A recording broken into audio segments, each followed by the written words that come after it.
103వ కీర్తన మొదటి 2-3 వచనాలు ధ్యానం చేసుకుందాం. నా ప్రాణమా యెహోవాను సన్నతించుము, నా అంతరంగమందున్న సమస్తమా ఆయన పరిశుద్ధ నామమును సన్నతించుము. నా ప్రాణమా యెహోవాను సన్నతించుము, ఆయన చేసిన ఉపకారములలో దేనిని మరొకము. ప్రార్థన చేసుకుందాం. ప్రేమ నమ్మకమైన పరలోకపు తండ్రి, పరిశుద్ధుడా, జీవగలనైన జీవాధిపతి, నీకు స్తోత్రములు చెల్లిస్తున్నా. వాక్యమయ్యున్న దేవా, నీ వాక్యమును బయలుపరచబడినంత స్తోత్రాలు. బయలుపరచబడిన మాటలు చదువుటకు మాత్రమే యోగ్యులము, కానీ ఈ మాటలు వివరించుటకైనను మా జ్ఞానమైనను శక్తి అయినను చాలదు కనుక నాయనా, నీ ఆత్మీయ స్థలములో ఉంచి చేరి వచ్చిన నీ పిల్లలమైన మా అందరికీ తేటగా ఈ మాటలు అర్థమగునట్లుగా దీవించి పంచిపెట్టమని యేసు ప్రభు పేరటి స్తుతించి ప్రార్థిస్తున్నాము తండ్రి, ఆమేన్. ప్రియులారా, దావీదు భక్తుడు అంటున్నాడు 103వ కీర్తనలో, నా ప్రాణమా యెహోవాను సన్నతించుము, నా అంతరంగమందున్న సమస్తమా ఆయన పరిశుద్ధ నామమును సన్నతించుము అంటున్నాడు. మొదటి మాట చూసినప్పుడు నా ప్రాణమా అన్నాడు. రెండవ మాట చూసినప్పుడు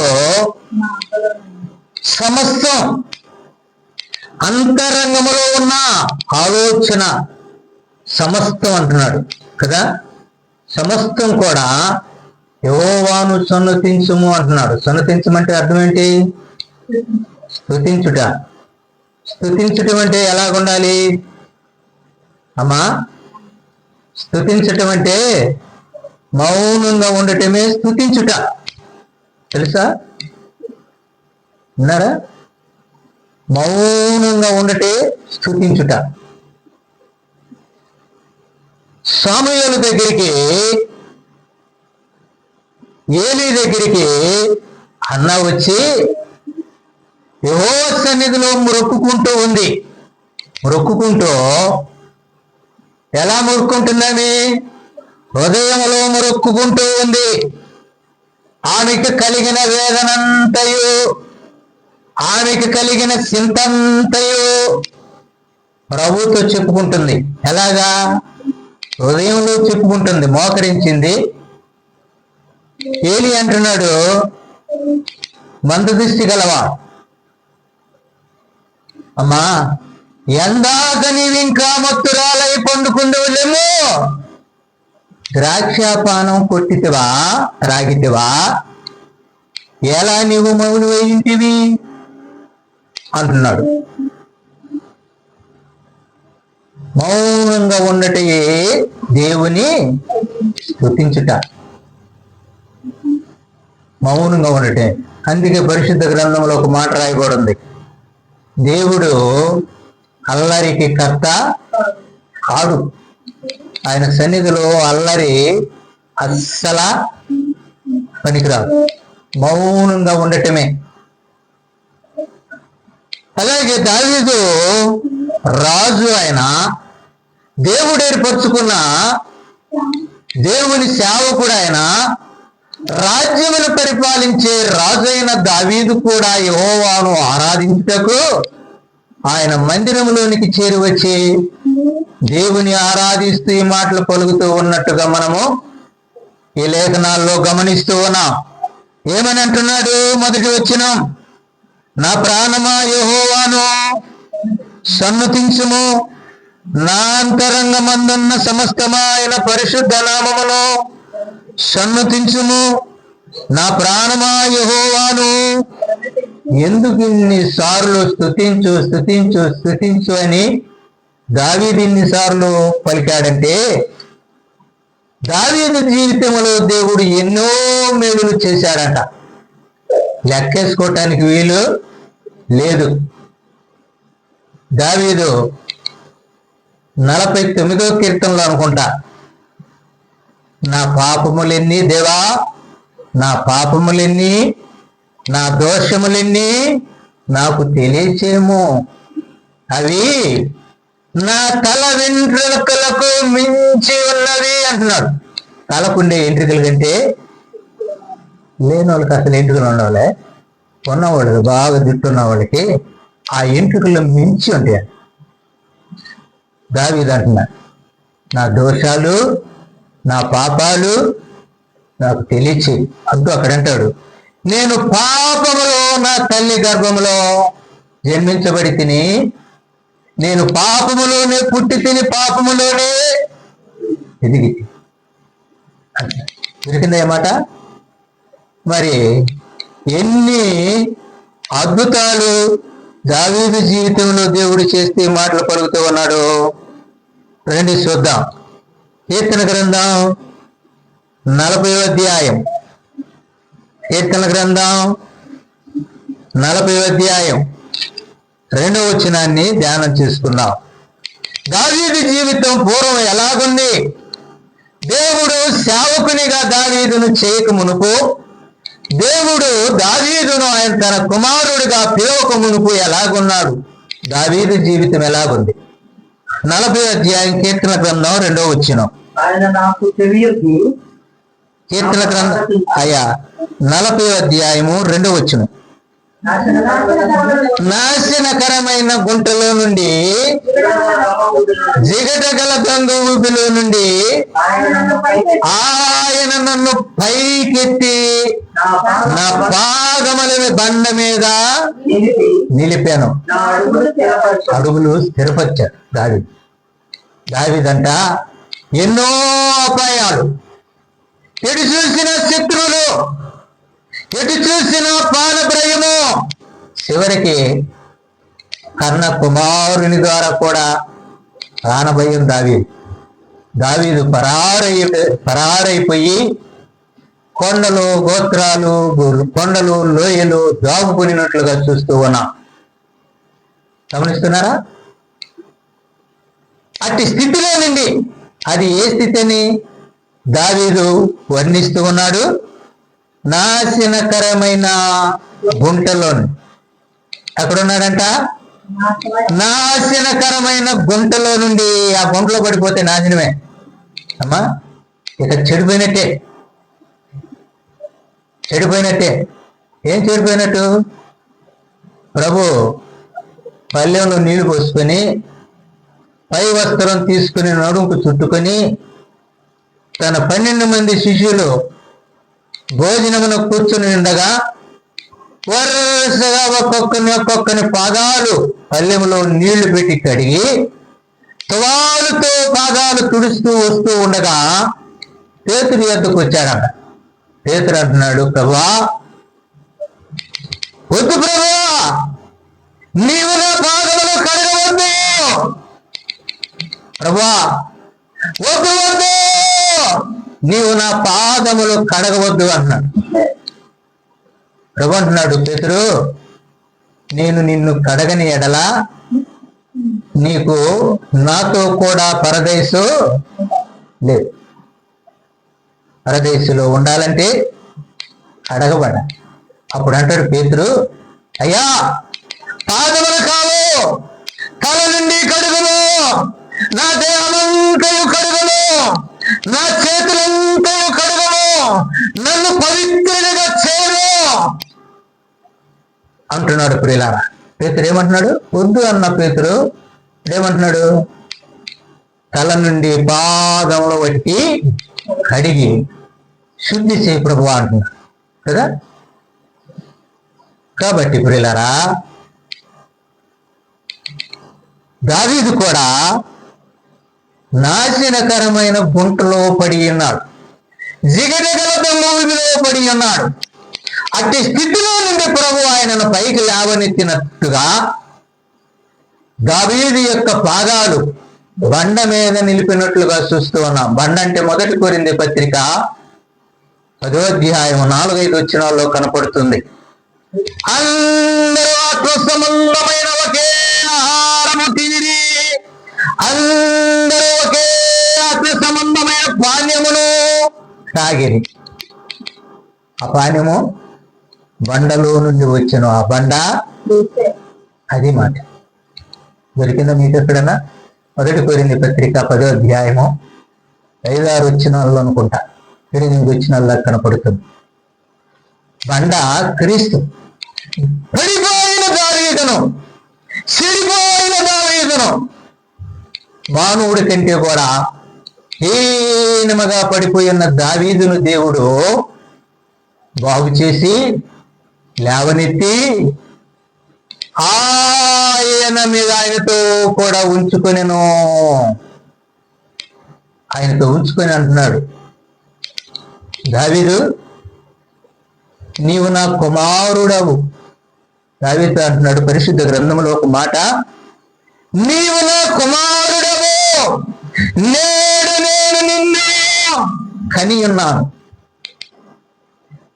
అంటమంటే శారీరకంగా కాదమ్మా, శారీరకంగా కాదు, ఆత్మీయంగా దేవుడు అంటున్నాడు, ఆత్మీయమైన మాటలు అంటున్నాడు.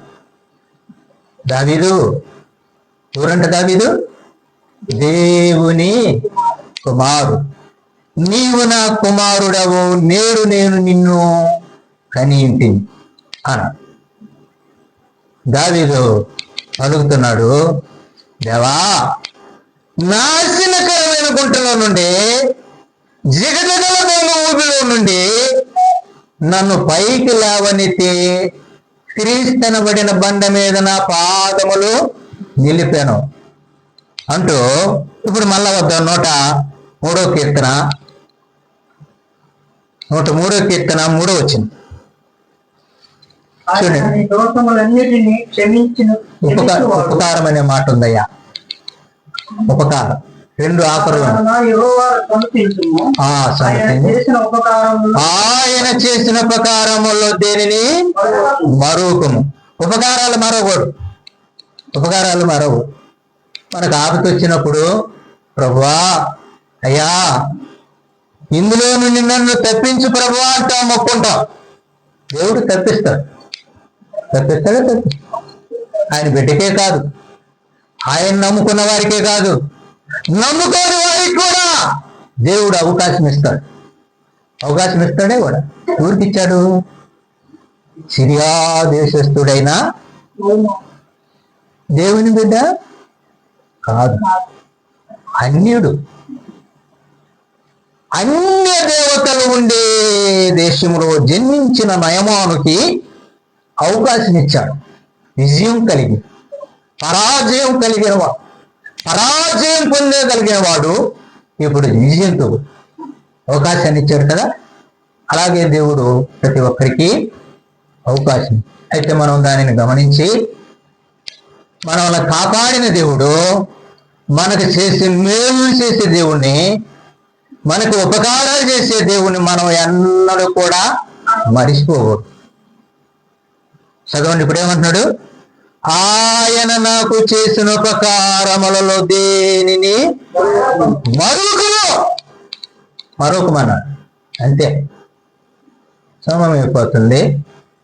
మరి ఇంకొక మాట చదువుకొని వాక్యాన్ని కుదించుకుందాం. ప్రియులారా, నాతో కూడా బైబిల్ గ్రంథంలో నుండి మాటను చదువుకుందాం. 116వ కీర్తన 116వ కీర్తన 12వ వచనం. యెహోవా నాకు చేసిన ఉపకారములలో, యెహోవా నాకు చేసిన ఉపకారములన్నిటికీ దావీదు ఎంత చక్కని మాటలు పలుకుతున్నాడండి. టోటల్ నాశనకరం గుంట, జిగటగల గంగువి, దోషాలు అపరాధాల్లో నుండి అన్నమాట. శత్రు శాసనం లేకుండా శత్రువులో నుండి విజయాన్నిచ్చి సింహాసనం ఎక్కించాడు. ఒక చిన్న గొర్రెల మందను కాచుకునే దావీదుని దేవుడు గొప్ప రోజుగా చేసి సింహాసనం ఎక్కించాడు. ఎంత గొప్ప దేవుడు మన దేవుడు అమ్మా, అవునా కాదా? ఎంత గొప్ప దేవుడు, పరమాత్ముడైన దేవుడు, పరిశుద్ధుడైన దేవుడు, జీవాధిపతి అయిన దేవుడు, కరుణామయుడైన దేవుడు. ఎంత గొప్ప దేవుడు. టోటలో ఆయనకి చేసిన దేవుడు, ఆయనకి చేసిన మేలులన్నిటిని కలిపి ఉపకారం ఉపకారం ఉపకారం అని ఎక్కడ మనం చూసాం.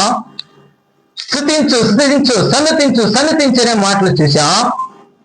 ఇక్కడ టోటల్ మాటలో 116వ కీర్తన 12వ వచనం చదువుమా మళ్ళా చదువు. నాకు చేసిన ఉపకారములన్నిటికీ యెహోవా నాకు చేసిన ఉపకారములన్నిటికీ ఆయనకేమి చెల్లించు. నేను ఆయనకు ఏమి చెల్లించదను. రక్షణ పాత్రను శాతపుచ్చుకొని యెహోవా నామమున యెహోవా నామమున ప్రార్థన చేశాను. ప్రార్థన చేయి. ప్రార్థన చేయాలంటే ఆరాధన చేయాలంటే ఏం కావాలి మనకి? రక్షణ పాత్ర. ఉందా? వచ్చే వాళ్ళకి అందరికి ఉందా? అమ్మా నాకు ఉందో లేదో నాకు తెలియదు, దేవుడు తెలియదు. ఉందా లేదా? నువ్వేట కొలితే మేము కూడా అట్టే కొలుగుతాం. అందరా రక్షణ పాత్ర అనేది ఉండాలి. మనిషికి ఒంటి మీద వస్త్రం లేక స్త్రీలు డ్రెస్సు, పురుషులు షర్టు ప్యాంట్ కదా, ఇవి ఉండాలి. ఇంటేనే పరిస్థితులకే ఉండాలి, రక్షణ ఉండాలి. గత సబ్జెక్టులో మనం చెప్పుకున్నాం కదా, రక్షణ, మహారక్షణ, గొప్ప రక్షణ, పరిశుద్ధమైన రక్షణ. రక్షణ కావాలి. ఒకసారి పొందిన రక్షణ ఎక్కడికి పోదు. మూర్ఖుడయ్యి అడుగు పాదాలు తుట్రిల్లినా, వాడి జీవితం తుట్రిల్లి పడిపోయినా మరలా తిరిగి లేచి ప్రభు సన్నిధి ఒప్పుకుంటే ఆ రక్షణ ఎక్కడ దేశపద్ధతి? ఆ దేవుని రాజ్యానికి రక్షణ కావాలి. మొదటి మెట్టు, రెండో మెట్టు బాప్తిస్తుందా, మూడో మెట్టు ఆరాధించే అనుభవం, ప్రభు యొక్క శరీరం, ప్రభు యొక్క రక్తము సేవించే వారంగా ఉండాలి. అర్థమవుతుందా? ఇది మన బ్రదర్ అండ్ సావాసం యొక్క క్రమం, నియమం, దేవుని చిత్తం. 116 కీర్తన 12వ వచనం. యెహోవా నాకు చేసిన ఉపకారములన్నిటిలో నేను ఆయనకి ఏమి చెల్లించదనో రక్షణ పాత్రను శాతపుచ్చుకొని యెహోవా నామమున స్తుతి ఆ ప్రార్థన చేసేదను. ఎక్కడంట ఆ ప్రార్థన? ఎక్కడ ప్రార్థన? ఆయన ప్రజల ఎదుటినే, ప్రజలందరి ఎదుటినే చెల్లించదను. మురుక్కుబడి ప్రార్థన, మురుక్కుబడితో కూడిన ప్రార్థన. అమ్మా ప్రభువా, అపరాధిగా ఉన్న నన్ను నాయనా నీ కుమార్తెగా చేసుకో. అయాపరాధిగా ఉన్న నన్ను, దౌర్భాగ్యుడిగా ఉన్న నన్ను నీ కుమారునిగా చేసుకో ప్రభువా. అయా రక్షణ పొంది బాప్తిసం పొంది నీ శరీరం రక్తం సేవించుటకు కృప అనుగ్రహించు ప్రభువా చేసి అవి ప్రభు మనకి ఇచ్చిన తర్వాత మనము ఆయన శరీరమును రక్తమును సేవించాలి కదా. సేవిస్తే ఏంటి? అవి వాటి ద్వారా మనకేం కలుగుతుంది? దేవుడు రాయబడ్డాడు. 11వ అధ్యాయము, కొరింథీయులకు రాసిన మొదటి పత్రిక 11వ అధ్యాయంలో రాయబడి ఉంది. ఒక మాట రాయబడింది, నా శరీరమును తిని నా రక్తమును త్రాగువాడు. 27, 26 వచనాలు అనుకుంటా. నా శరీరమును తిని నా రక్తమును త్రాగువాడు నిరంతరము చనిపోతున్నారు కదా. చాలా మంది ఏలి గారు చచ్చిపోయారు, నరసింహుడు చచ్చిపోయారు, యానసుడు గారు చచ్చిపోయారు అంటారు. చచ్చిపోవాలా? దేవుడు చేసిన 6 నెలలతో మట్టితో చేసిన బొమ్మ, మట్టి శరీరం మాత్రమే చచ్చిపోయింది. ఆయన ఆత్మ ఉంటది. ప్రభువుని నమ్ముకొని ప్రభు శరీరం, ప్రభు యొక్క రక్తం తిని త్రాగితే నిరంతరము జీవిస్తూ ఉంటామని దేవుని వాక్యము దొరికిందా? దొరకలేదయ్యా? మత్తయి సువార్తలో కూడా ఉంది. యేసు ప్రభు అంటాడు, సరే అబ్బా మాటలు మీరు తర్వాత ఎత్తుక్కోండి. యేసు ప్రభు అంటాడు, ఆఖరి రాత్రి భోజనం శిష్యులందరూ కలిసి భోజనం చేస్తుండగంటారు, శిష్యులారా మందను కొట్టేదను, మందలో గొర్రెలన్నీ చెదిరిపోవును.